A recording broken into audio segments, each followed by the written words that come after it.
Well, hello, Grace Cake friends and family. This is Pastor Cody here with a Midweek Moment. We're going to be jumping into a little bit of Bible study today, but I'd love to hear as each of you join in. Who are you? Where are you at? And how are things going for you? I'd in particular like to hear about, especially for parents and grandparents that have heard that we're not going to return to school this year. I'd like to hear how that is for you. So if you are just getting in here, jump in, give me a name. Where are you right now? Are you at home or work? And then how are you doing with the decision that came out yesterday about kids not returning to school for the 2020 school year? So I'd love to hear from you. Give me a shout. I'll just start by saying kind of mixed feelings, we've been kind of getting a groove at home a little bit, not getting stuff figured out by any means. House is in disarray. We're pretty disheveled ourselves, trying to figure out how to get work done. Jane is in college. College is all online. The kids are doing school. We got a baby at home. Kind of trying to figure out how to navigate all that stuff and how to do it in a way that is conducive to growing family and relationships. At the same time has a reasonable level of productivity. So to hear that it's going to last quite a bit longer, not a huge surprise, honestly, but I think hearing the final decision was a bit of a blow. We've got Sarah jumping on, says she's good. Glad to hear it, Sarah. Thanks for joining us. I think one of the struggles thinking about this from a family side of things is our oldest is getting ready to switch middle schools because the school we go to has switched around with a new configuration. And this was a bit of a blow to us because it meant he would not get to go back to the school that he loved. When this kind of starts turning around, he'll actually be going to a different school. So that had another layer to the grief and loss, I think. Last week's Midweek Moment, we talked about that, the fact that as a community, as a collective, we're largely experiencing symptoms of grief and loss. You can go back and look at some of the resources on there just to get a feel for where are we at and what are all these strange feelings we're feeling. But I think that our family's wrestling with another layer of grief and loss. From a church standpoint, I'm feeling it a bit as well. I was anticipating that was a decision that Oregon government was going to go with. And what that says to me about church is that means that there's not, probably not a near future that we're going to be able to get together in the traditional way of being in the same room and getting to experience that collective worship and that presence that we have with each other and with God together. We're not going to get to experience that for a while. So I'm grateful for the strides we've made. We've been getting better and better with the technology. This Sunday, we're going to have our first fully streamed service. I'm really looking forward to that. It's going to be our worship people, our teaching. It's going to be everything that's ours. And that has been going pretty well. We've hit some glitches, but it's going pretty well. We're launching virtual small groups and stuff in a whole different dimension in the next about week to 10 days. So all those things are going well, but I really am feeling the pain of considering how long it could be before we get to spend time together in the way that we like to do worship and we like to do study and we like to do prayer and we like to just be present with each other, sharing a meal or a cup of coffee. So I'm missing that. I'm feeling the loss of that a bit. Just looking down the comment feed right here, looking to see who else is out there, who's jumping on to the feed, who's where are you at, what are you going through, and how you doing with the decision that we're not going to be going back to school this year. So looking for some comments for some more people. I'll be jumping into the Bible study here in just a minute.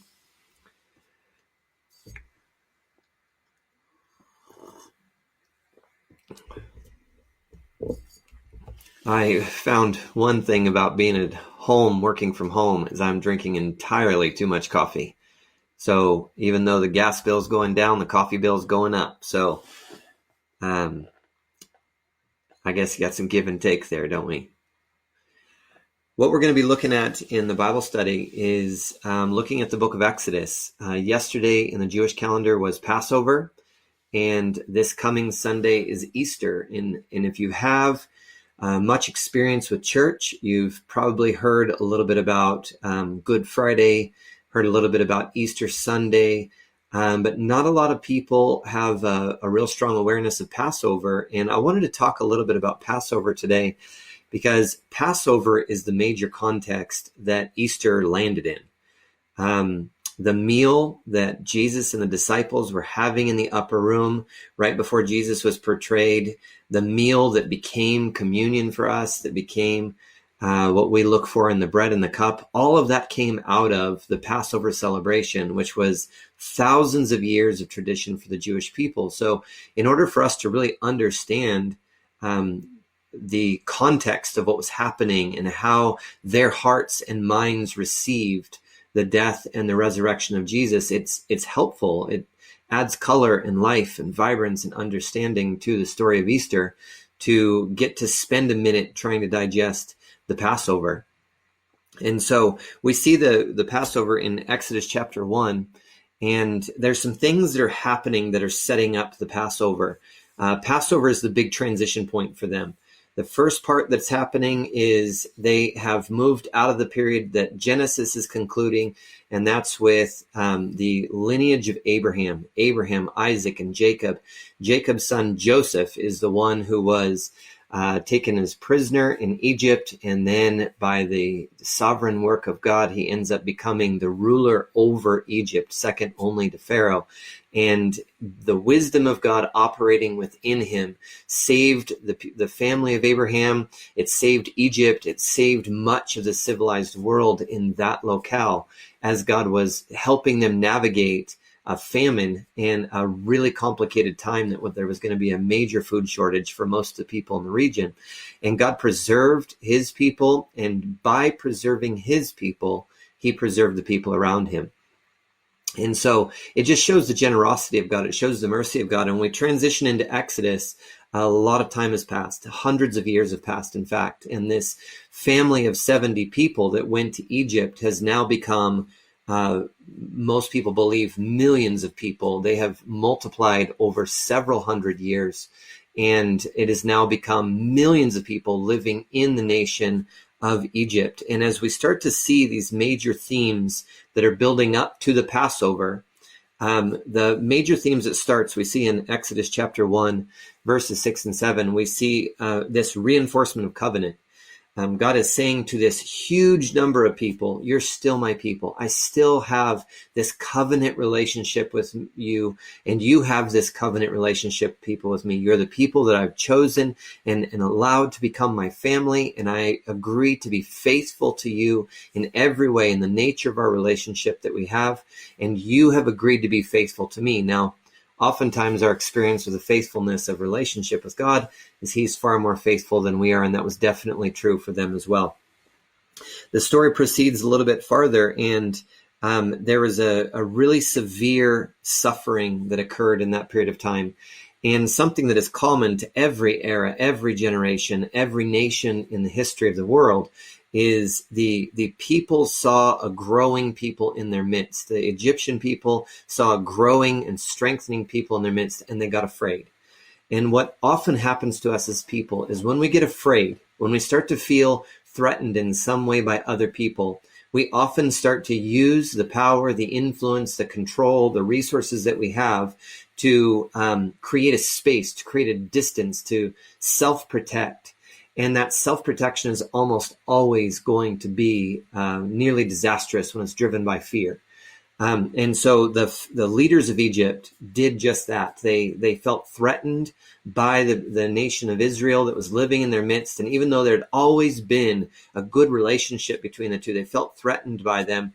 And the king at the time had no familiarity with Joseph or what he had done for Egypt. So there wasn't this anchor to a heritage or a generosity for someone that had really saved them in many ways.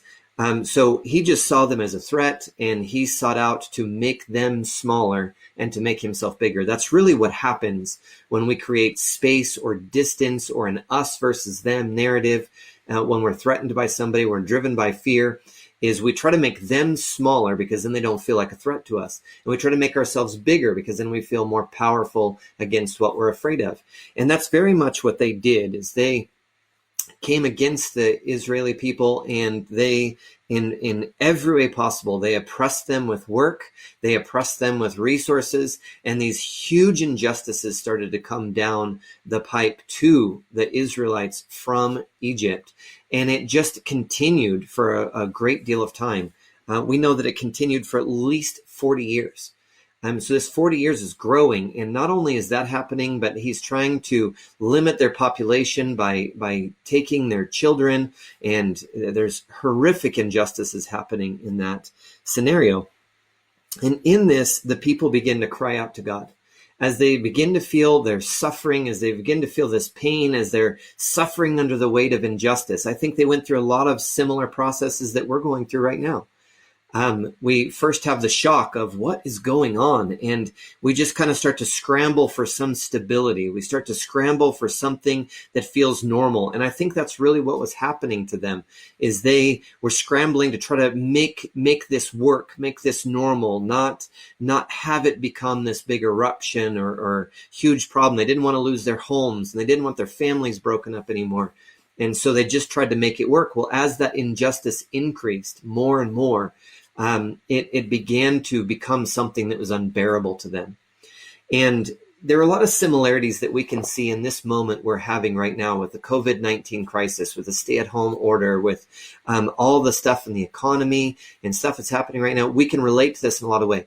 I don't think we can relate to the injustice part of this. I don't think we have anything near that level of injustice that is happening, at least in the context in which I'm living this. I know that there are a lot of people in other countries and other parts of this country that are experiencing this in a much different way than I am. So I'm saying I can't totally relate to the injustice of this, but I can relate to the sense of increasing pressure, and that it becomes a little bit more difficult over time. Now, we're a few weeks into this. They were 40 years into this, and they began to cry out to God. And there's this really great language in Exodus chapter 2, verses 23 through 25. It's this moment of transition, because one king of Egypt is transitioning to another king of Egypt. One has passed away, and another one is coming into power. And everybody's recognizing this as a significant moment of transition, and transition carries with it hope and fear. And so the people of Israel begin to cry out, thinking this is a transition moment. This is a moment that something monumental could happen here. And so they start to cry out to God. God, hear our prayers and see the injustice, see the suffering, see the pain, see the difficulty. And I think that's what's starting to happen in our context, is we're starting to cry out to God, where this is starting to get closer. Like, I know several people now who've lost family members to COVID-19. A week ago, I couldn't have said that. And I know that even in Oregon, we're experiencing a pretty minor version of this. I know that there are bigger pockets of this in Salem and in the Portland area, but we can't even compare our experience to New York or New Jersey. I was on a prayer call with some pastors that I'm going to network with, and one is in New Jersey, who's right next to one of the hardest hit cities in the country. And so him talking about what life looks like there is different than what life looks like here. But as the increase of pressure comes on, as the increase of difficulty comes on, it starts to drive us to this place where we start looking for those transition moments that we want to see God intervene. And I think a lot of us are starting to come to that, and we're starting to cry out to God. I heard a really painful story today. A story of a close friend of ours who went to a grocery store, and they haven't been out much, but the food was getting really low, and it was time to go brave getting to a store. And they live in another state, but she's going to the store, and as she's going to the store, she sees this little lady that's pushing her groceries out, and the grocery cart's wobbly, and the cart tips over, and her groceries just splatter all over the parking lot. And this great big guy comes running over, and he's like, oh, yeah. I mean, he wanted to jump in and help. And he came to the distance, about 6 to 8 feet. When he got to that, he looked at her, and he realized that as much as he wanted to help, there was also a certain risk here, and they didn't know what to do. There's just this space, and the guy said to her, I'm not sure if I should come any closer or not. And in that moment, our friend just burst into tears, and she's like, what kind of world are we experiencing right now that when an elderly woman drops her stuff, somebody can't help her? And I think that emotional pressure, that difficulty, that tension that's starting to rise inside of us when, like, I've got a friend who's been in the hospital for several days now, and a lot of it has to do with the inability to get tests and to get them quickly and to get them interpreted quickly and all this stuff. And it's just, sometimes it blows my mind that we're in these holding patterns, and the pressure is beginning to increase, and the frustration is beginning to increase. And we're starting to get to that point where we're willing to cry out to God and say, God, are you going to do something about this? And I very much believe that God is very much at work in all the layers and the details of this. And I think that we create space for God to intervene in our lives and in our homes and in our businesses and in our neighborhoods and in our churches and in our cities when we start to invite him. Come and be a part of this family's health. Come and be a part of this family's finances. Come and be a part of my family's experience of this right now, of our relationships and of schooling. God, we want to see you come and be a part of this. And to a much more extreme state, Israel was crying out like that. And this is what we hear. God heard them. He heard their cry. And I think that's such an essential thing to understanding Passover through the Jewish eyes that were experiencing Egypt, is that God had heard their cry and he remembered their covenant. And the word for remember in the Hebrew is a different kind of word. It doesn't mean what it means for us.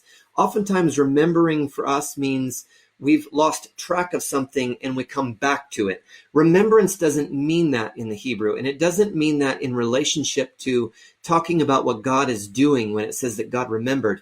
It means that he's focusing his attention on something that he never forgot.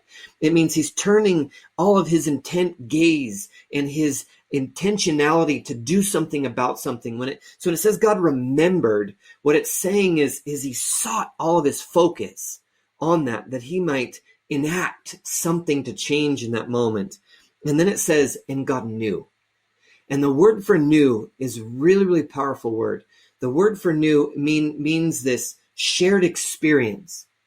It doesn't mean that God just had a cognitive understanding of what they were going through.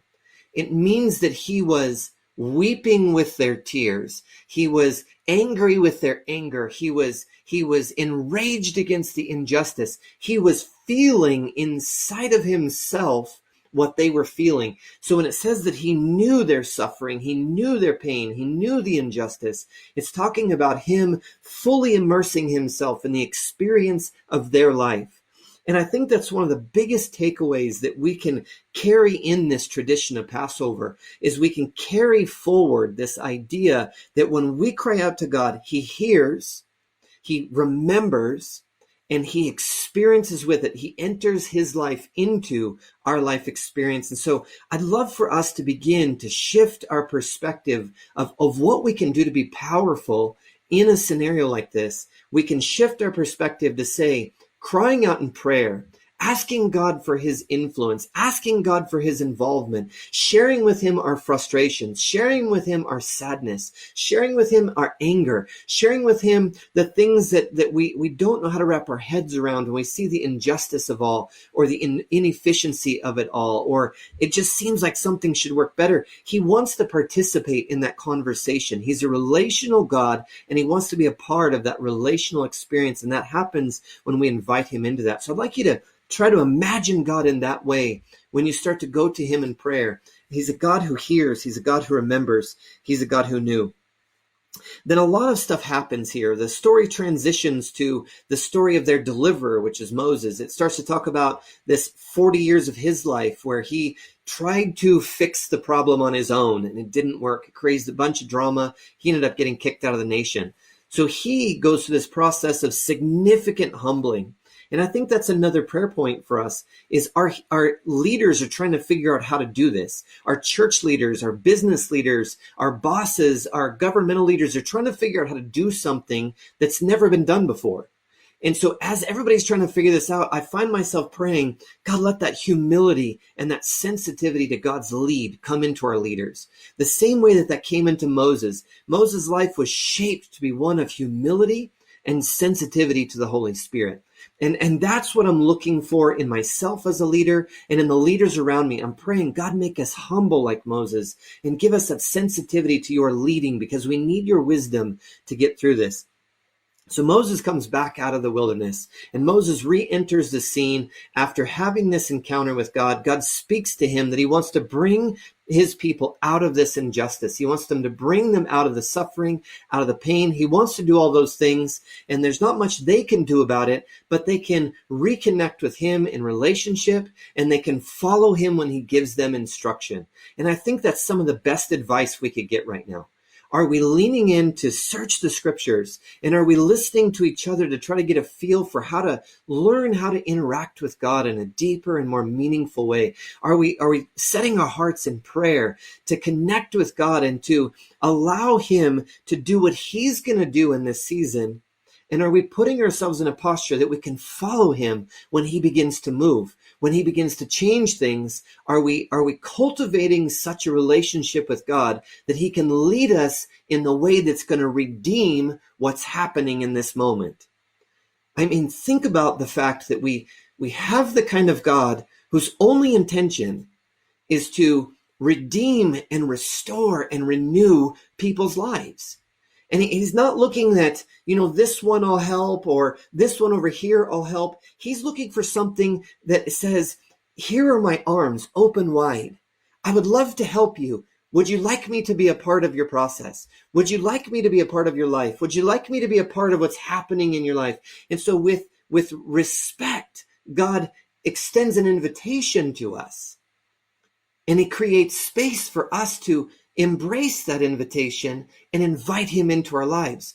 But it seems unreasonable. It seems unfair even for me as I look to see the way that God desires to interact with man. And he's so respectful that if he gives us opportunity to participate with him and we choose not to participate, we choose not to follow him. We choose not to listen to him. We choose not to walk in his ways. He gives us the respect of saying, listen, I've given you the freedom to make decisions in your own life. So I respect that, and that's what you get. But I find that oftentimes in my life, when things go really sideways, oftentimes I've deviated from something that he's directed in my life. And then when I get into the mess that deviation led me to, I point back at him like, God, why'd you let this happen? And I think that we need some sort of reorientation in our life that says, God, I'm not sure this is because you did it. Instead, I think this is the product of a world that is not functioning according to the perfection of your harmony and your laws, what you have set in place, but instead the chain reaction of self-governing decisions of all of humanity throughout all of time have compounded into a complex set of contextual circumstances.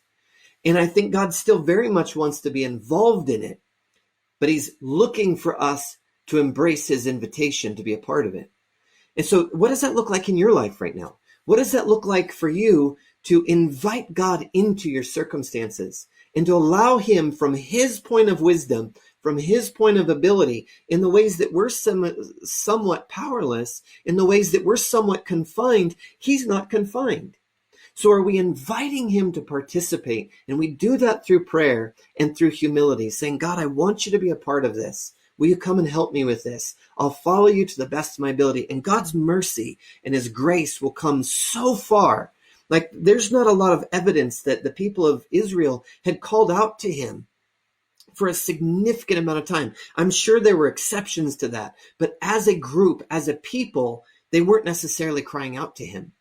Or at least we don't have any reference to them crying out to him. But in this moment that they did, he immediately in his grace and his mercy comes to be involved. And I think that's the way he wants to operate with us. He's looking for a way to be involved, but he's looking with respect and empowerment. He's looking for us to participate with him in a change of outcome.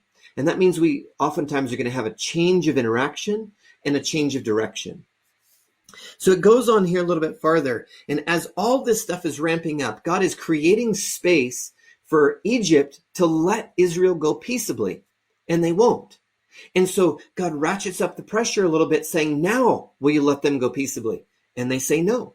And then God ratchets up the pressure a little bit. And he says, now will you let my people go? And they say no. And it comes to a point where Moses is pleading with the nation of Egypt, with the pharaohs, with the kings. He's saying, will you please? I don't want to see any more harm come to this. Just let it go.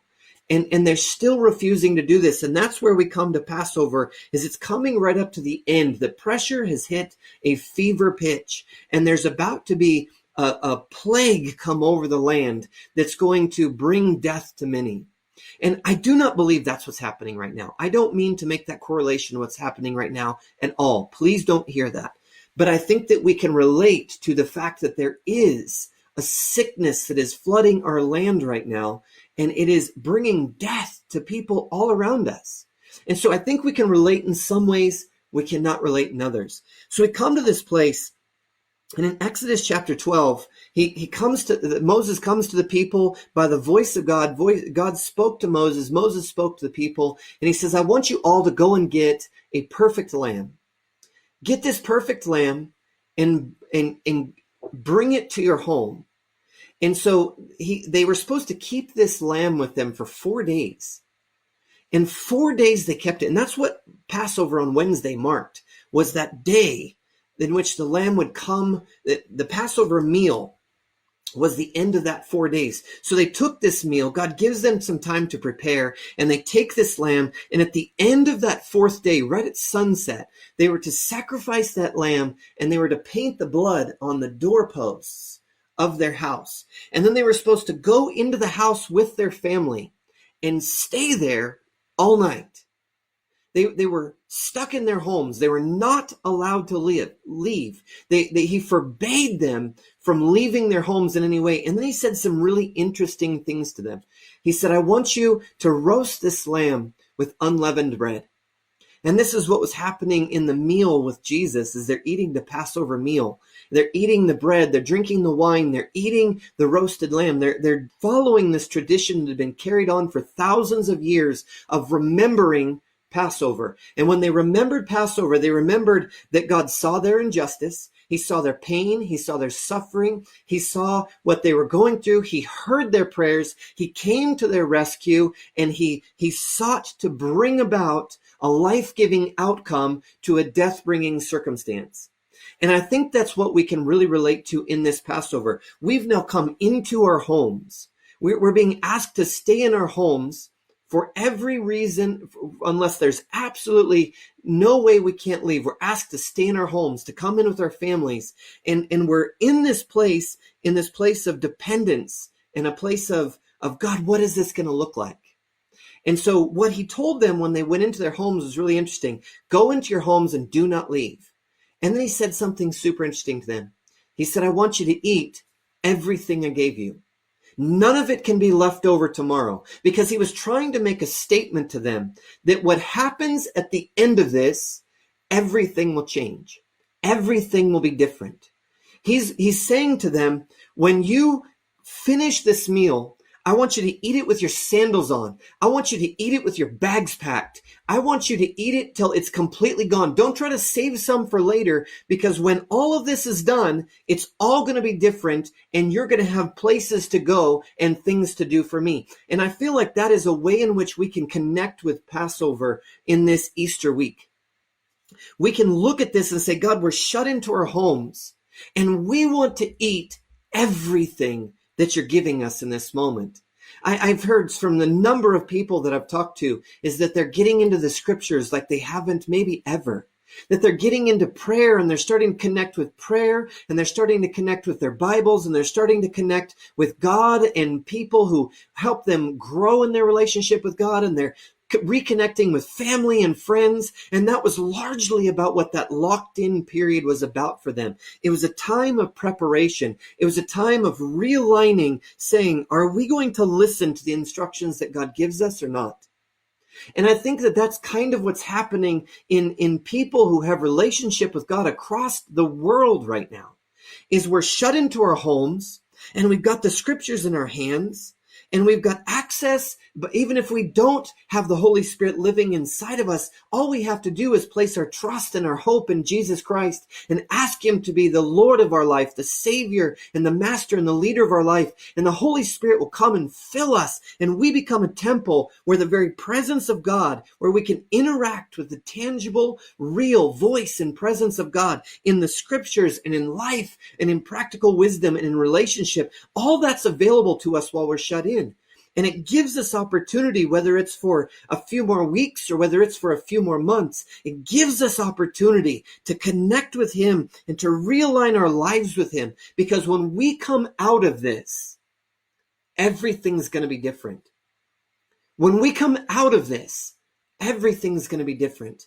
And I believe for those who embrace this symbolism of Passover, this symbolism of coming into alignment and submission and following the instructions of God and cultivating relationship with God and people of our household and people that we can connect with through digital means outside of here, as we reconnect in those deep and meaningful ways, if we do it with an expectation that everything's going to be different when we leave, we're going to come out of this place prepared for something that we could not been prepared for in any other way. I believe God wants to prepare us for something that we could not have been prepared for in any other way. And I think we need to come into this season of being locked in with God, locked in with the Lamb. The scriptures called Jesus the Lamb of God that was slain before the foundation of the world. He was going to be that Passover lamb. He was going to be the one that would make it possible for death to pass over us and for us to enter into new life and new dimensions of relationship and new dimensions of purpose and meaning and significance. He was going to put his presence in our midst. And when his presence was in our midst to lead us and to change us and to love us and to comfort us, when his presence was in our midst in all of those ways, we come out of people who've been redefined, who've been reconnected, who've been re-empowered to be the people of God like never before. They had been in covenant relationship. That had been by name. They had been the people of covenant relationship with God for hundreds of years without a great deal of effect. But when they came out of this, the whole world could see. The whole world could see that God had done something significant in them and between them that made them obviously the people who walked in the ways of God and who carried the power of God and who lived in the way that God was demonstrated in his goodness, in his grace, and his power on the earth. When we look at the promise that God gave to their great-great-great-great-great-grandfather Abraham, he says, I will bless you, and through you, I will bless all of the nations of the earth. God's heart is for all people in all the earth. But the best way to access all people on earth is to have a living, breathing, vibrant relationship with God. And so this is what I have brewing in my heart around the Passover. It's what I'm meditating on this week as we come up to a special Good Friday service that we're going to have on Friday. You can join me on this Facebook Live on Friday at 6:30, and I'll help you get to our Passover service. Or the Passover and Good Friday service is going to have a blend of a pastor that I really respect and a Jewish pastor that I really respect, who's going to bring a whole different color to what this looks like from a Jewish perspective. And then on Sunday morning, join us here, same place, or you can join us on YouTube Live on Sunday morning on 9:30. We're going to be talking about what the beginning, what this order from chaos looks like. Because when Jesus with his disciples ate this Passover meal, they ate this Passover meal, and when they were finished, they went into the garden. And in that garden, we see the beginning of the Good Friday process. He was betrayed, he was captured, he was beaten, he was unjustly judged, and he was killed on a cross. And when he was killed on a cross, he became the Passover lamb for all of mankind. And when he raised from the dead, this is what the Apostle John said. It was the first day of the week. You see, when the Passover was finished, this is what God said. This will be for you the first month of the year. This is the beginning of a new period of time. This is the beginning of a new way of orienting the entirety of your life. And John was sharing that same language when Jesus was raised from the dead, and he pronounced with Passover language, this is the beginning. This is the first day of the week. This is the first moment of an entirely new way of living in the world. And when he did that, he was talking about something so significant and different and transformed by what Jesus had done on the cross and by being raised from the dead, that it was giving opportunity for the chaos of this world to be brought into a life-giving order by the goodness of God. And that's what Easter is about. So join us on Friday. Join us on Sunday. I love you so much. I can't wait to hear more from you, but I hope you enjoyed this video, and I hope you're going to join us on Good Friday and on Easter. I love you. I'm praying for you, and I can't wait to connect with you again in a few days. Have a great day, and we'll talk to you soon. Don't forget, reach out for any need. If you need a phone call, a conversation, a prayer, if you need financial assistance, whatever you need, we're here for you. If you need any practical need met, you can email our administrator, admin, ADMIN at gracegatecommunitychurch.org. If you need anything, if I can call you, pray with you, anything like that, you can email me, Cody at gracegatecommunitychurch.org. But I'm looking forward to anything I can do to serve you. I hope you're faring well. I pray that you stay calm, that you draw near to the presence of God, that you take good care of the people that you love, and we'll get through this together. God didn't want us to go through this together. He cares about what you're going through, and so do we. And if we all live with that spirit in our heart, I believe that we're going to come through this together stronger than we've ever been. So I love you, bless you, look forward to hearing from you, and look forward to joining you on Friday. We'll talk to you then.